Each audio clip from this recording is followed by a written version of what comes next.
Every year, over 30 million cyber attacks are initiated against corporations, costing an estimated $45 billion. Beyond their direct consequences, these attacks can erode customer trust and cause irreparable damage to corporate brands and reputations. In 2018, DBR Utilities, a for-profit company in a heavily regulated industry, discovered that they were the victim of one such attack. This is the story of that attack from the perspective of those directly involved. Ken Thompson is the IT program manager for DBR Utilities. So I don't want to get into too many details because I can't, but what I can tell you is from an overall network perspective, we did experience a compromise. And prior to us noticing the compromise, we really felt we were in a really comfortable spot. In unprecedented interviews, two of the lead actors agreed to speak on record on the condition of anonymity. So I guess for the purposes of this interview, you can call me Rogue. I've been working with computers since a very young age. I guess you can say I'm in the business of leveraging information. You might know me as Red One. I break into places. Data's a new currency. Anything has a price. Stephen Nardoni is the Director of Cybersecurity Solutions Practice at Connection, a leading IT solutions company. Stephen has over 40 years of security experience, including 15 years at the NSA.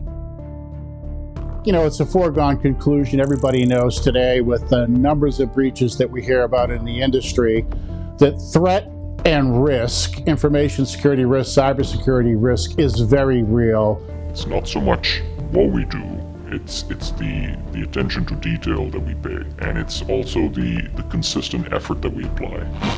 More often than not, we spend a majority of the time figuring out the target. Oftentimes, attack vectors will originate in ordinary and unassuming places. My favorite source of information are job postings. The team's focus on job requisitions allows them to identify contract resources specific to DBR's technology needs. We knew the list of candidates who they were going to bring on for a contract position. Once the contractor was identified, Rogue's team explored multiple plans of attack. The particular contractor, the new target, was very security conscious. His wife, on the other hand, was very active on social media. Red One attacked the contractor's wife through social media channels, dropping a payload onto her system. This payload then executed within the family's home network and was eventually dropped onto the contractor's corporate computer. And the next time that employee or that contractor comes into the environment and connects to the corporate network, the payload is sophisticated enough to identify that and begin doing its malicious activity. It's mostly about gathering information. That's where it all starts. Undetected, Red One spent over 3 months gaining a foothold inside DBR's network. And so that overall strategy is something that you need to think about if you're a director of IT security or you're a CISO to be able to deal with that. And it involves 3 critical components: protection, detection, and reaction. Ultimately, DBR's contractor had only limited access to their network. Jason O'Reilly is the Senior Network Security Engineer for DBR Utilities.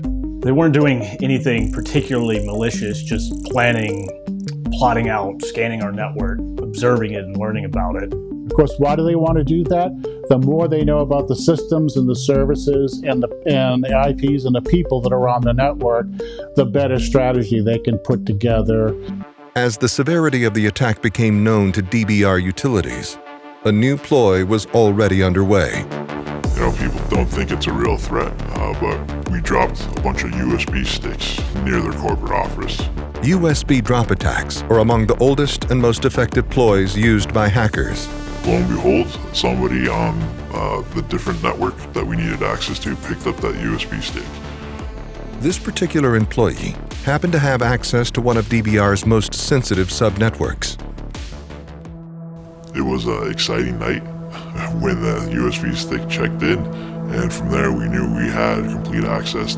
Once we've gone through that process, it's the secondary part that we're a little bit more careful on, which is once we've understood the landscape and we're trying to gain access to critical systems, that's where we try and avoid detection. On average, malicious software can live in an environment for 270 days before being detected.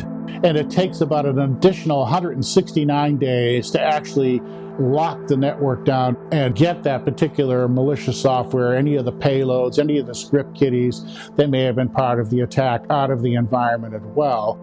Oliver Wright is the Director of IT for DBR Utilities. Yeah, so one of the things that's important in these types of situations is communication, and the team needs to, identify as many indicators of compromise as they can and react and alert. Declaring a Severity 1 incident, DBR Utilities immediately halted business operations and shut down their servers. Employees were instructed to leave their offices and avoid logging on to their systems. We were really worried, and we didn't know if by shutting things down, are they going to come back up? It was a lot of unknowns, and we had a lot of kind of rolling the dice and hoping that things kind of worked out in our favor. In the ensuing chaos, DBR obtained the services of an outside forensics team. One of the most important things that an IT security director or a CISO can think about is bringing in very skilled talent that exists in the industry already. As the dust began to settle, DBR's focus shifted to the ramifications of the breach. We have customers that are affected. We have internal personnel that are affected. How much financial impact does this cause us? Potentially there's some legal issues that we are addressing. How much do we know about our network? But we lost a significant amount of data due to this breach. I can't get into the specifics of how much. We got everything. We had access to all their sensitive data. What are the hackers looking for? Their financial data, the list of their customers. What are they interested in? Their schematics for their new systems. Sometimes it's associated with the industry. All the contracts that they've signed going back 15 years. Sometimes it's associated with the particular company. Their employees' data. But basically the one thing they desire is information that they can then sell. What they'll do with this, I don't know. To be honest with you, I don't care. The illegal sale of sensitive information from corporations and other organizations accounts for billions of dollars of revenue annually. So with that in mind, no matter what you're doing, you must absolutely understand that you are never done. As cybersecurity threats become more sophisticated, industry experts urge organizations to adopt a new protection strategy. This new wisdom cautions that it's not a matter of if you've been breached, and it's not a matter of when you'll be breached. The likelihood is that your company has already been breached.